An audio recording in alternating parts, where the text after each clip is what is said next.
Good morning, Kamotos. Start long weekend natin, ano? Oo. Long rides din tayo.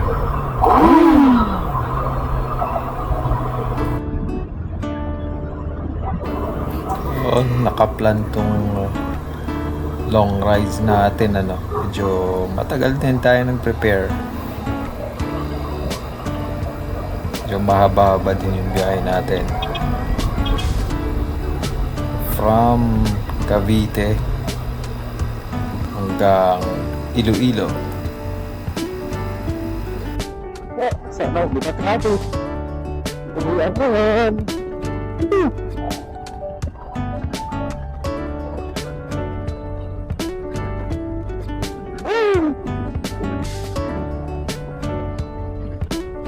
Ganda ng araw. Sunod tayo nito mamaya. Libre.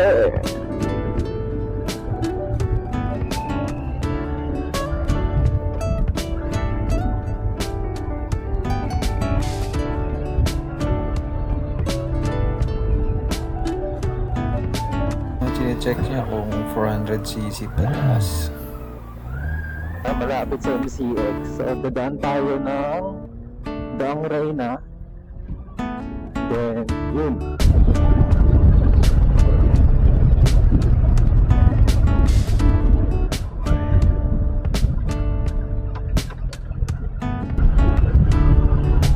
Ito tayo. So far, paganda yung weather. Cloudy, but okay lang. Kesa sobrang init.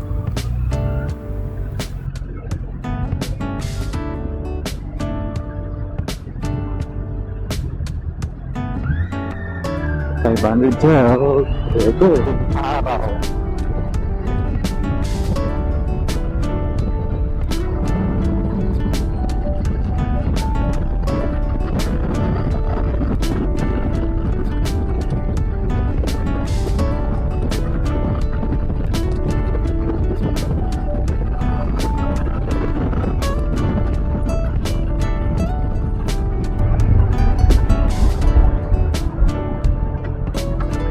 Damn. Hot damn. Hot na. Damn pa. Ano pang gagawin natin? Lagyan ng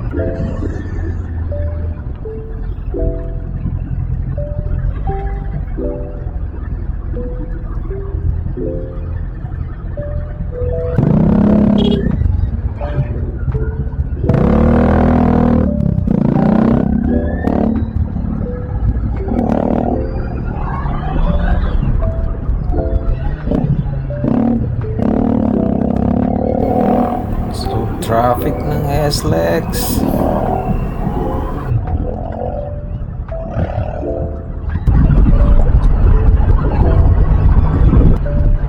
Santo Tomas.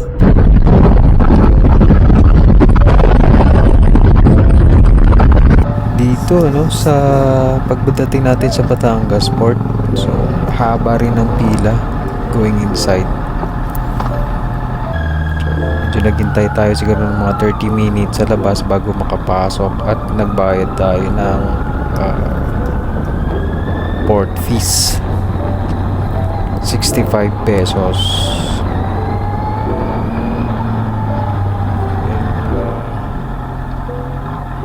At last nakapasok tayo, but pagdating dito, ayun, haba pa rin ang pila. So mula dito medyo matagal yung hinintay natin. Siguro mga 1 hour din.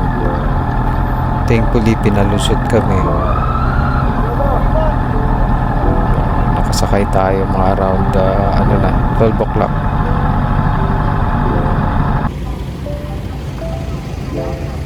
Ngayon, naghihintay na lang tayo umalis, ano, nakasakay na rin tayo at last. So, Montenegro Lines nasakay natin papuntang Calapan, Mindoro. Yan ang ating Batangas Port.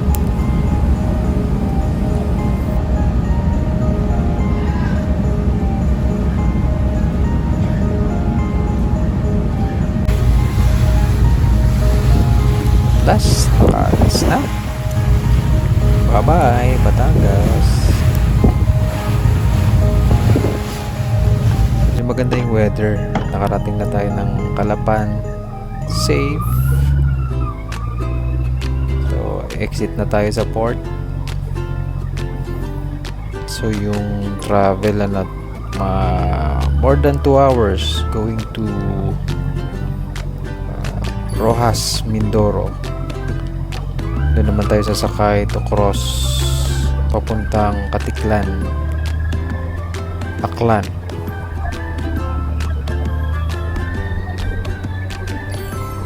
Okay.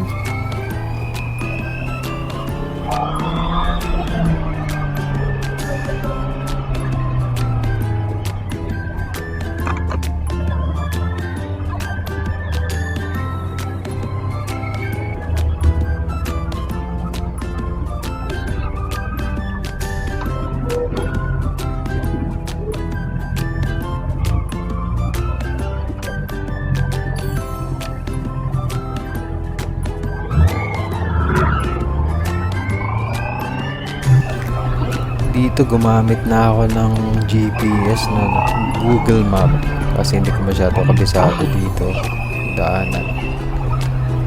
Actually first time ko magmotor dito sa Mindoro, kaya gumamit ako ng Google Map. But mga kamoto, no, in fairness, ang ganda ng kalsada dito sa Mindoro.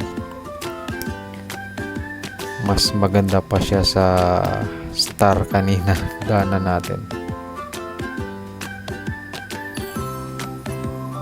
Kaya medyo smooth yung biyahe natin dito.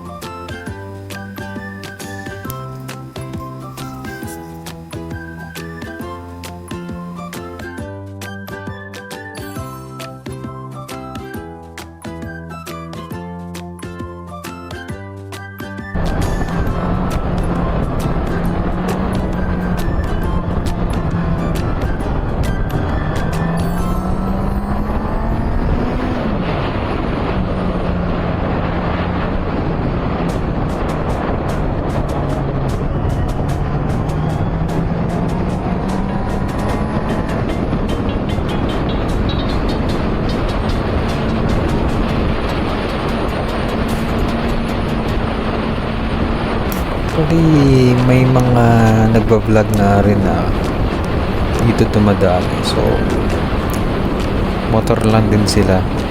Diba, papuntang Iloilo City, may papuntang Negros, may papuntang Cebu. Basta sa Panay Island, marami. Ayan guys, mga naka BMW. Continue tayo sa biyahe natin.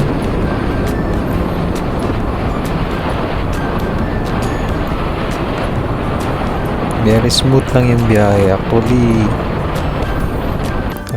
very relaxing. So, now one ba to? Yun.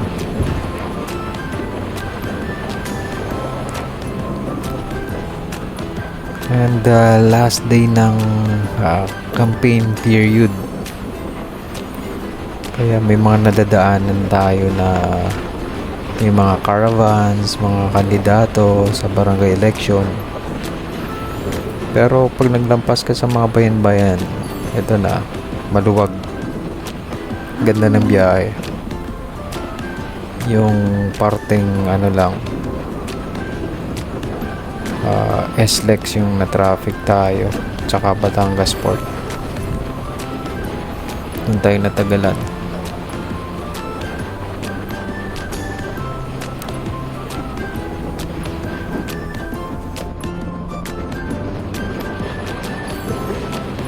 Ganda ng biyahe.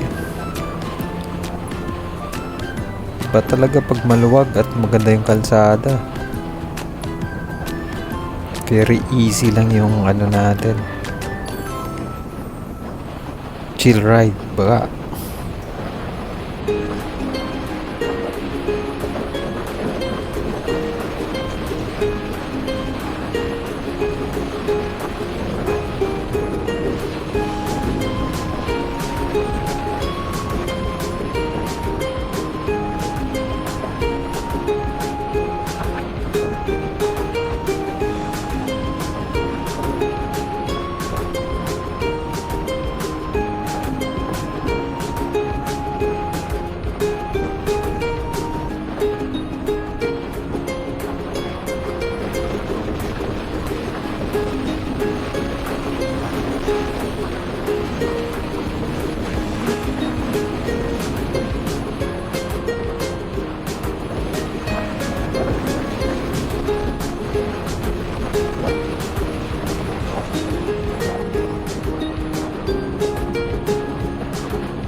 Ito maraming twisties, ano. So kaya ito si kuyang ano, boom, kuya nagbengkeng, sumobra siya, overshoot siya sa double yellow lane. Pinamalaya na tayo, guys.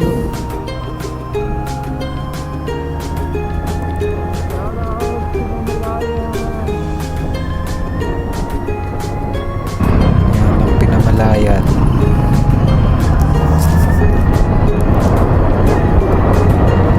Medyo nakakakawin na yung biyahe.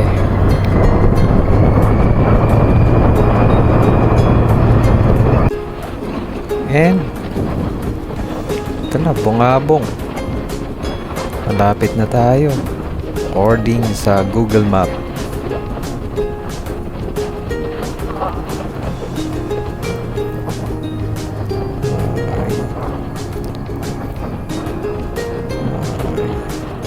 So ito yung bypass road to Rojas Port, ano.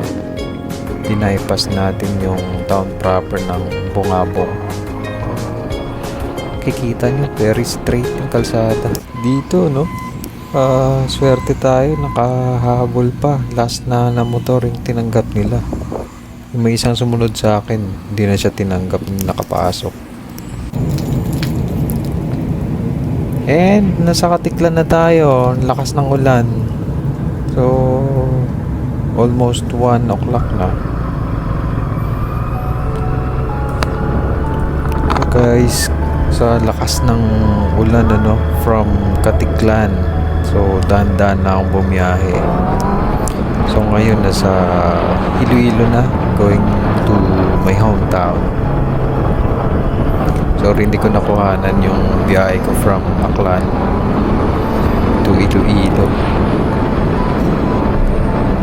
Medyo pagod na rin ako, and umuulan, ano, lalo makikita.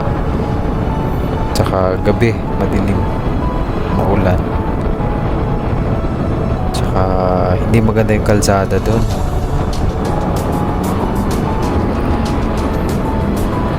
So, excited na tayo karating sa ating beloved hometown. Magandang biyahe. Fairness. So dun lang sa part ng Aklan hanggang sa may part ng Capiz yung umulan, ano. Dito. Yan, sorry, medyo mabilis dahil excited na. Pero wala naman masyadong ano dito. Hazard. Pag mayroong ganyan, kasabay tayo. Tulad yan. Make sure nasa safe side tayo lagi.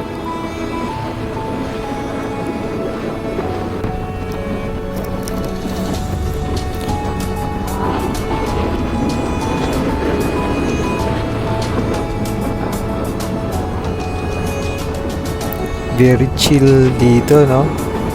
Guys, kikita nyo mga ka-rides natin, mga kamoto, hindi kamote mga kamoto.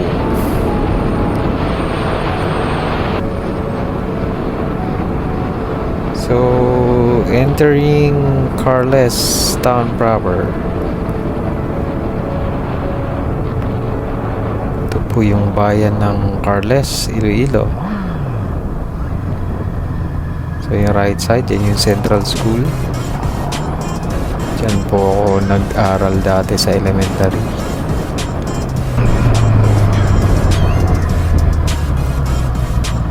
At ito, going right, yung pinaka-market. Hindi po kami sa bayan, kaya diretso pa po. Pinakadulo po kami ng Iloilo. Northernmost part talaga kami. Yung inubos talaga yung kalsada. So, Barangay Bangkal, Carles, Fishing Port. Dito din yung take off ng papuntang Gigantes Islands. Gusto mo mamasyal.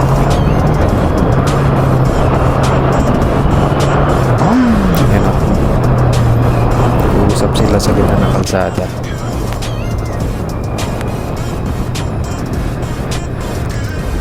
What? Kuya! Ito na po sa amin.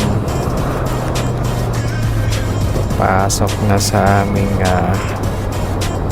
simpleng bahay ng aking mga magulang. At ang aming baka, nagulat po siya. Thank you, Lord.